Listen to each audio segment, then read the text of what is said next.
Hello, I'm Cade Harp with Katy Trail, the Mid-East section. Uh, I work out of Graham Cave. I'm the park superintendent for this section, 62 miles of trail that spans from Mokane to Matson. And welcome today. I'm glad you're joining us for a reading of the book today. And we're along the Missouri River here. It's 2,540 miles long, the longest river in North America. And look forward to reading to you and hope you enjoy the book. Yes, today we're reading from Chapter 2, 1832, at Fam, Osage, and Dutzow. The time and these places represent a remarkable blending of new people and cultures.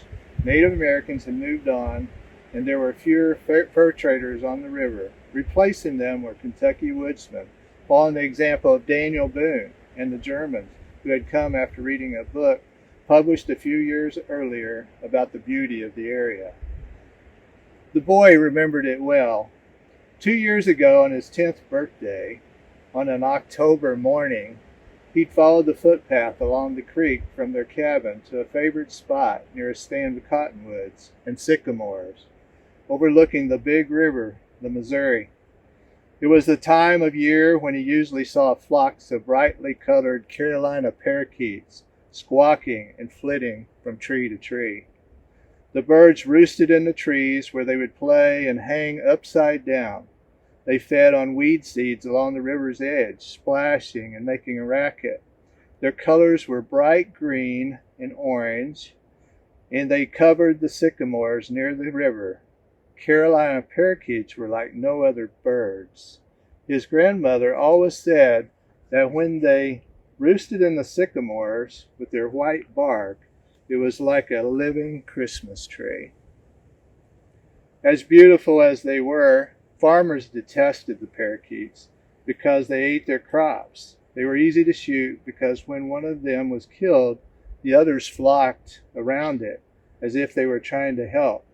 But they just ended up getting killed too. Without a doubt, there were even more passenger pigeons than parakeets. The skies filled with them, but they weren't as colorful as the parakeets. On his birthday 2 years ago, there were only a few, maybe 10, squawking green birds instead of the hundreds he was used to seeing.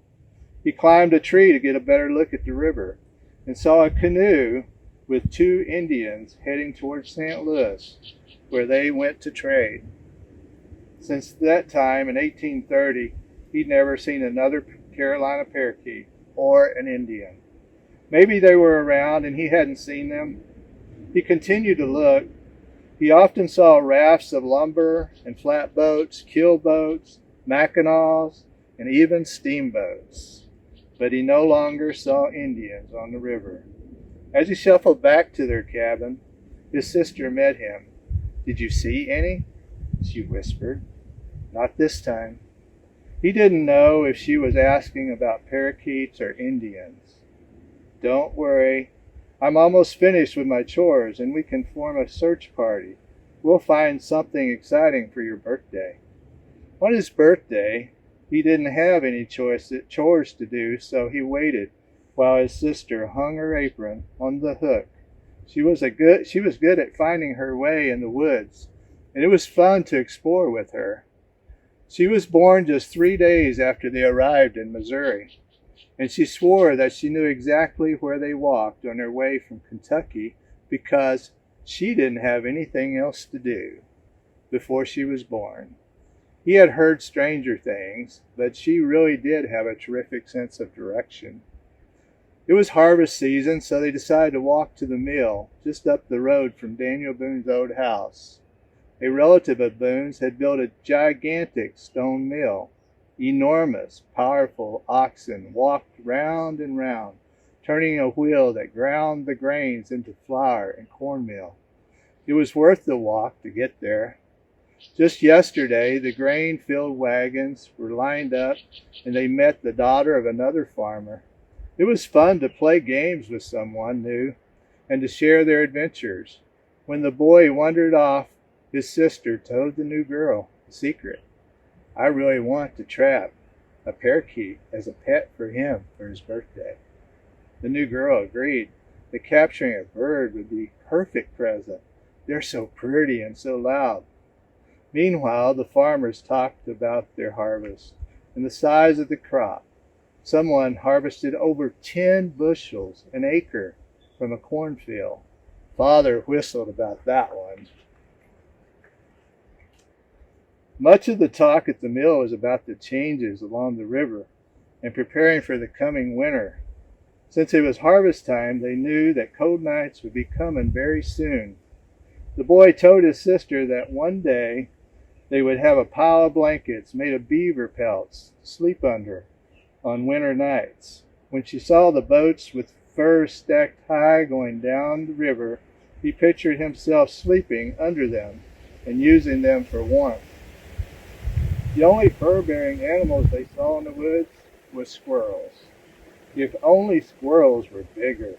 If our squirrels were the size of bears, we would have plenty of blankets, she said. There were fewer and fewer bears in the woods because almost everyone loved bear meat, and their pelts were ideal for coats. Squirrels were not scarce. Not too long ago, they had had a squirrel plague. Thousands of squirrels appeared one day and ate their crops and gardens and climbed over their cabins. The men tried everything to fight them off, but had no luck. Then as suddenly as they appeared, they were gone. People in Missouri liked fried squirrel, but everyone at the mill agreed they never wanted to eat it again after the invasion. The mill was also the best place to hear old stories about the frontier. His sister loved to hear about living in such a wild area. Indians had not come in many years, but there were exciting stories about forts and Indian battles from days gone by. Indians had lived on the meat of the bears, elk, and deer in the woods, but now, since the new settlers arrived, wild game too, the Indians had moved on to different hunting grounds. He and his sister liked to search for souvenirs from the Indians, arrowheads. After the spring rains, when the ground was tilled to plant corn, wheat, and vegetables, they found dozens of arrowheads. Did this arrow kill another Indian, she asked. No, he always assured her. That one killed a bear. Both of them had arrowhead collections behind their cabin. Why do you bring all these home? Mother asked her. Because we're hoping the Indians will come back to get them. We live on Fam Osage Creek, and we just want to meet an Osage just one time. Well, don't say that to your father, Mother replied. Their parents were excited, and things were changing fast in the Fam Osage Valley since they had settled here a few years ago. Missouri had become a state, the 24th state of the Union. Land was being sold to new settlers who were coming from what seemed like everywhere. The whole family was curious about the Germans who recently arrived and lived just a few miles from their cabin. They spoke a different language and seemed out of place. These new neighbors didn't seem to know much about land. Father said that they often bought property that was not good for growing crops or raising livestock. Father called them book farmers or Latin farmers because they only knew about farming from reading a book, and they knew Latin. The Germans hired their father and other Kentuckians to help clear land, build houses and fences, and plant crops. Father said the Germans had a lot of education, but he hoped they never learned their lesson about farming or building because that would mean less work for all of them. Even though the new neighbors had much to learn about farming, the boy was proud of them for traveling by land, crossing an ocean, and then traveling hundreds of miles more. He knew it wasn't easy. The boy's family had always talked about their long, long journey from Kentucky when he was a toddler. Luckily, he was still light enough to ride on Father's shoulders as the rest of his family walked. Back then, when the boy's family made the long trek from Kentucky, Father often reminded the family, Daniel Boone knew where to settle. If this part of Missouri was good enough for the famous Daniel Boone, it had to be good enough for them. Apparently, a lot of people agreed.